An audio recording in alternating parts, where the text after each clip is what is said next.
الفضل YouTube channel میں آپ کا استقبال ہے۔ اس چینل پر روزانہ قرآن پاک کی ایک آیت تلاوت سماعت ترجمہ اور مختصر تشریح پیش کی جا رہی ہے۔ ویڈیو اپلوڈ ہونے پر نوٹیفیکیشن پانے کے لیے اس چینل کو سبسکرائب کریں اور بیل آئیکن ضرور دبائیں۔ السلام علیکم ورحمۃ اللہ وبرکاتہ۔ میرے دینی و ایمانی بھائیوں اور بہنوں، سورہ مائدہ آیت نمبر 69 پیش خدمت ہے۔ اعوذ باللہ من الشیطان الرجیم۔ ان الذین آمنوا والذین هادوا والصابئون والنصارى من آمن بالله واليوم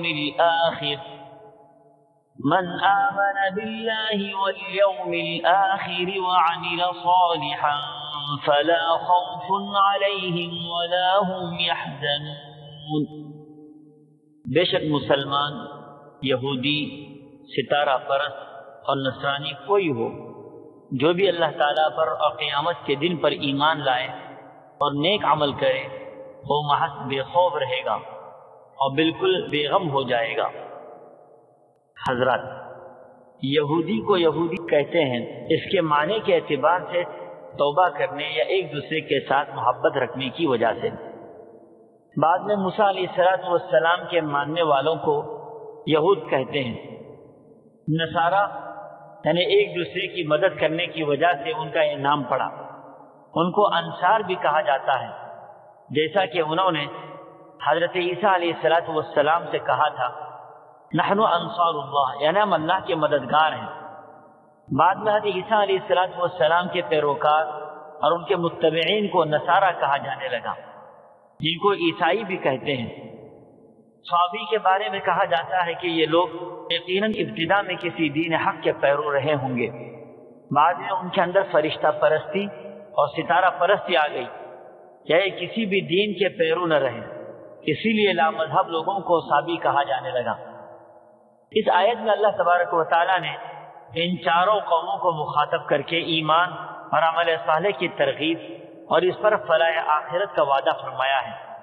پہلے الذین آمنوا یعنی مسلمان، دوسرے الذین ہادوا یعنی یہود، تیسرے صابئون یعنی لامذہب لوگ، اور چوتھے نصارہ۔ بعض لوگ کہتے ہیں کہ صابی فرشتوں کی عبادت کرتے ہیں اور قبلے کے خلاف نماز پڑھتے ہیں اور آسمانی کتاب زبور کی تلاوت کرتے ہیں۔ آیت کا خلاصہ یہ ہے کہ اللہ کے نزدیک اور اس کے دربار میں نسب، وطن اور قومی خصوصیت کی کوئی اہمیت نہیں ہے۔ جو شخص پوری اطاعت و بندگی کرے اور صحیح اعتقاد اور عمل صالح اختیار کرے، ہاں اس کی پچھلی زندگی کیسی ہی ہو، اللہ کے پاس اس کا مقام و مرتبہ ہے۔ نزول قرآن کے بعد پوری اطاعت مسلمان ہونے میں منحصر ہے، کیونکہ قرآن کے نزول کے بعد سابقہ تمام مذاہب اور کتابی احکامات منسوخ ہو گئے۔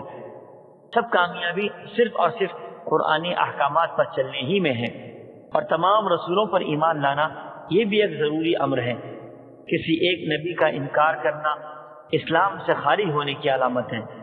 اس آیت کے آخر میں ان لوگوں کے لیے بشارت سنائی گئی جو اللہ پر ایمان رکھتے ہیں اور آخرت کا یقین رکھتے ہیں، نیک اعمال بجا لاتے ہیں، تو ان لوگوں کو قیامت کے دن نہ ماضی پر افسوس ہوگا اور نہ مستقبل میں کوئی خوف اور اندیشہ، اور یہی اصل کامیابی ہے۔ اللہ تعالی ہم لوگوں کو ایمان کامل نصیب فرمائے، آمین۔ وآخر دعوانا ان الحمد للہ رب العالمین۔